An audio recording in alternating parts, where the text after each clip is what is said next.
हास्यास्पद आहे. मी एवढ्यासाठीच म्हटलं होतं की लोकसभेच्या वेळेस सुद्धा त्यांनी अशाच पद्धतीचा एक जाहीरनामा प्रचलित केला होता. एकही त्यातला काम ते पूर्ण करू शकलेले नाहीत किंवा सुरुवात सुद्धा करू शकलेली नाहीत. तुम्ही त्यावेळेचा जाहीरनामा बघा आणि या जाहीरनाम्याशी कम्पेअर करा. लोकसभेच्या आधी त्यांनी जी आश्वासनं दिली होती, आता काँग्रेसचे खासदार झाले, परंतु त्यातलं कुठलंही आश्वासन ते पूर्ण करू शकलेले नाहीत. हे सगळे कोल्हापूरचे लोक जाणते आहेत. काँग्रेसचे नेते आमदार यांनी तो जाहीरनामा प्रसिद्ध केला होता आणि याच्याला सर्वस्वी जबाबदार ते स्वतः आहेत. कारण फेक नरेटिव्हचा बादशाह म्हणून महाराष्ट्रभर त्यांना ओळखलं जातंय, हे आपण जाणून घेतलं पाहिजे. कोल्हापूर महानगरपालिकेच्या निवडणुकीनिमित्त काँग्रेसनं महाविकास आघाडीनं आपला जाहीरनामा प्रसिद्ध केलेला आहे. तो आत्ताच माझ्या हातामध्ये आला आणि ते सगळं पाहिल्यानंतर अतिशय हास्यास्पद असा हा जाहीरनामा आहे असं म्हणावं लागेल.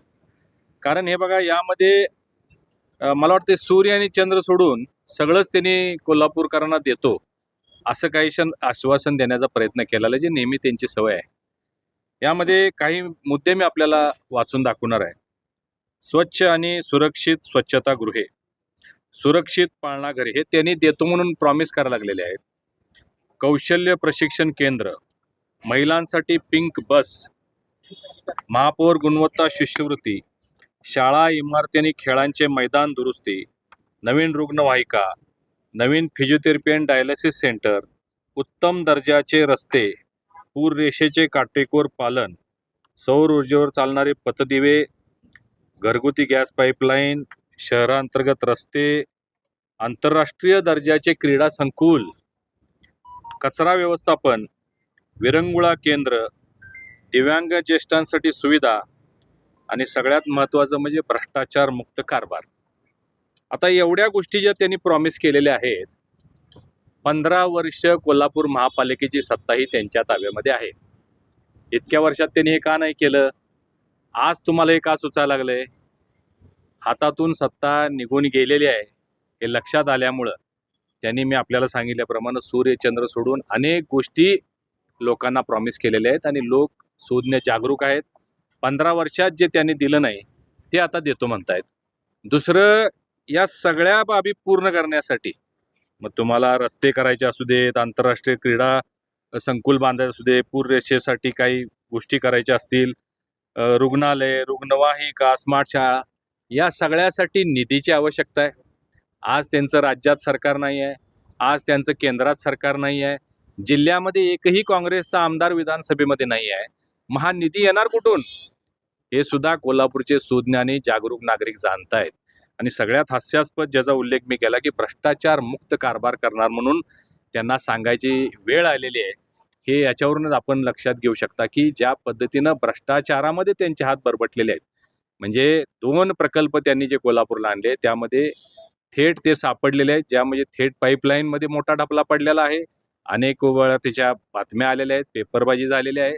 आणि दुसरे IRBचे टोल, यामध्ये तर त्यांनी सहभागच, स्वतः आमदार खासदारांना टोल लागत नसताना कोल्हापूरवर त्यांनी IRBचे टोलचे रस्ते लादले. कोल्हापूरमध्ये जनआंदोलन झालं, जाळपोळ झाली, अनेक लोकांच्यावर केसेस झाले.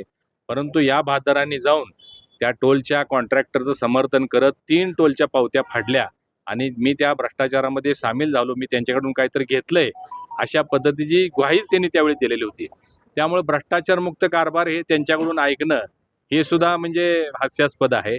तर एकंदरीत हा जनतेला फसवणारा जाहीरनामा काँग्रेसनं केलेला आहे आणि आमचा जाहीरनामा 2 दिवसामध्ये आम्ही येणार आहोत. आम्ही ज्या वस्तुस्थिती लोकांच्या अपेक्षित असणारा जाहीरनामे प्रसिद्ध करणार आहोत. ज्या गोष्टी आम्ही देऊ शकतो, मी आज खासदार आहे, आमच्याबरोबर आमदार आहेत, आमच्याबरोबर मंत्री आहेत, पालकमंत्री आहेत, राज्य सरकार आमचं आहे, मुख्यमंत्री, दोन्ही उपमुख्यमंत्री आमचे आहेत, केंद्रात आमचं सरकार आहे, आमचे प्रधानमंत्री आहेत. त्यामुळे ज्या गोष्टी केंद्र आणि राज्य सरकारच्या माध्यमातून आम्ही देऊ शकतो त्या गोष्टी आम्ही लोकांना देऊन एक आयडियल असं कोल्हापूर शहर, स्मार्ट कोल्हापूर शहर बनवण्याच्या दृष्टिकोनातून आमचं एक विजन डॉक्युमेंट आणि आमची ब्ल्यूप्रिंट तयार आहे, ती घेऊन आम्ही लोकांच्या समोर जाणार आहेत.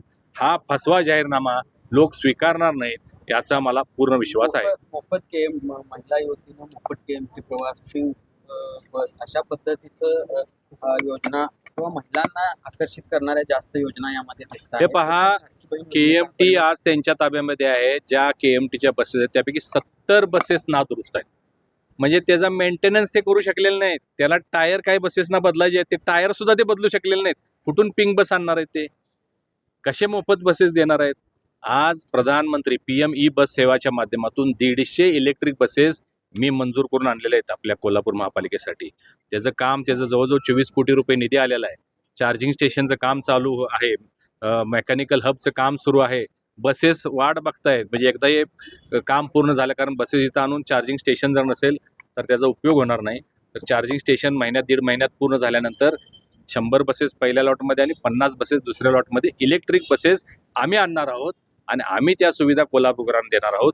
हे जर सांगत असतील की आम्ही तुम्हाला पिंक बस देऊ किंवा महिलांना मोफत देऊ, तर आहे त्या 70 बसेस बंद पडलेल्या आहेत, त्या पहिल्या रिपेअर करा म्हणून त्यांना आपण सांगितलं ती पाहिजे. कुठून आणणार हा प्रश्न तुम्ही वारंवार त्यांना विचारताय. त्यावर त्यांनी आज उत्तर देण्याचा प्रयत्न केलाय की एकेकाळी केंद्र आणि राज्य सरकारमध्ये काँग्रेसचं सरकार असताना मुंबई ठाणे या ठिकाणी भाजप शिवसेनेची सत्ता असायची. त्या ठिकाणी निधीचं वितरण झालेलं आहे आणि जो अधिकारातला निधी जो आहे तिथं कोणीही काही कात्री लावू शकत नाही असं हे परत मी आपल्याला सांगितल्याप्रमाणे त्यांना मागण्याचा अधिकारच नाही आहे, कारण त्यांच्याकडे कसलीही सत्ता नाही आहे. त्यांची आमदारकी सुद्धा 4 महिन्याची राहिलेली आहे. त्यामुळे अशा पद्धतीनं गोल गोल उत्तरं जर ते देत असतील निधीच्या बाबतीत तर ते लोक स्वीकारणार नाही आहेत. थेट पाईपलाईन संदर्भात एक प्रेझेंटेशन झालं. यानंतर हे बघा, ते बोलणार नाहीत म्हणजे बोलायला जागाच नाही, त्यांना चेहराच नाही बोलायला. कारण ज्या कावळांना काय टाकीचा फोटो त्यांनी दाखवला आणि सांगितलं की या टाकीचं पाणी खासदार पितात, ती टाकी 10 वर्ष झालं बंद आहे. ती टाकी पाडण्याच्या आधीच झालेली आहेत. परंतु लोकांच्या समोर यायचं, राहुल गांधींनी जसं वोट चोरीचं प्रेझेंटेशन दिलं होतं आणि तोंडघशी पडले बिहारच्या निवडणुकीमध्ये, तसंच काहीसा प्रकार ह्यांचा आहे. तोंडघशीच पडणार आहेत.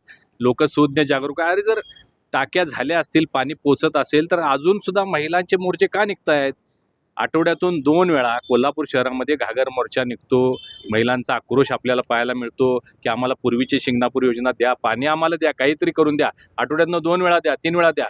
हा जर आक्रोश आहे तर मग तुमची जर योजना पूर्ण असती तर आक्रोश झाला असता का?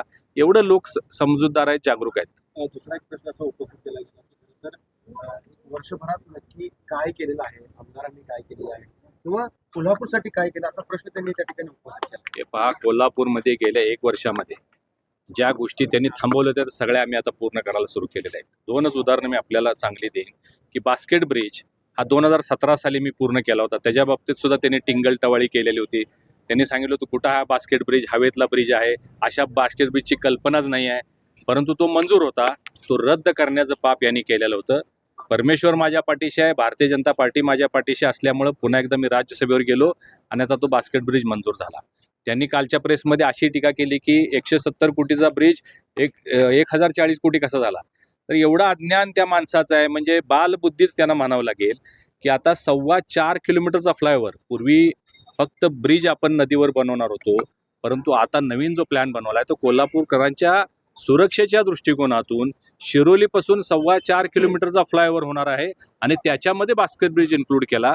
या 4.25 किलोमीटरचा खर्च आणि कागलमध्ये 1 किलोमीटरचा फ्लायओव्हर असा मिळून तो 1040 कोटी रुपयाचा बास्केट ब्रिज मंजूर झाला. हे काम या वर्षामध्ये झालेलं आहे. आत्ता टेंडर झालेलं आहे. कोल्हापूर शहरामध्ये राजेश क्षीरसागर साहेबांच्या माध्यमातून कन्व्हेन्शन सेंटर, ते कन्व्हेन्शन सेंटर 300 कोटीचं त्याचं टेंडर झालेलं आहे.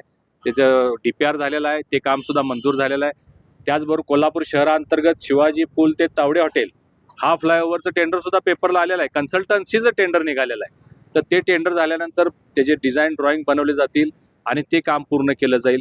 शहराअंतर्गत रस्त्यांसाठी राजेश क्षीरसागर साहेबांनी जवळजवळ 100 करोड रुपये आणलेले आहेत. काय झालं जर तुम्ही विचारला तर लिस्ट एंडलेस आहे. अनेक कामं झालेले आहेत. केशवराव भोसलेसाठी मोठा निधी आलेला आहे, त्याचं काम आता पूर्णत्वास यायला लागलेलं आहे. ही कोल्हापूरकरांची मागणी होती. रंकाळाचं तुम्ही सौंदर्य बघा, हे 1 वर्षातलं काम आहे. रंकाळा जसा मरीन ड्राईव्हला क्वीन्स नेकलेस म्हणलं जातं त्या पद्धतीचा रंकाळा सुशोभित झालेला आहे. रंकाळ्यामध्ये खूप असा सुंदर नागपूर स्तरावरचा फाउंटन त्या ठिकाणी झालेला आहे. अनेक पद्धतीची कामं झालेली आहेत. ती त्यांना दिसणार नाहीत, कारण कावीळ झालेल्याला सगळं जग पिवळं दिसतंय, तसं त्यांना ते दिसतंय असं मला वाटतंय. संभाजीनगर बस स्थानक पूर्ण झालेलं आहे, मात्र उद्घाटन करायला तुमच्याकडे वेळ नाही. यापुढे काय विकास होणार असा मी परत सांगा. संभाजीनगर जे बस स्थानक आहे ते पूर्ण झालेलं आहे, मात्र उद्घाटन करण्यासाठी सत्ताधारी त्यांना वेळ नाही.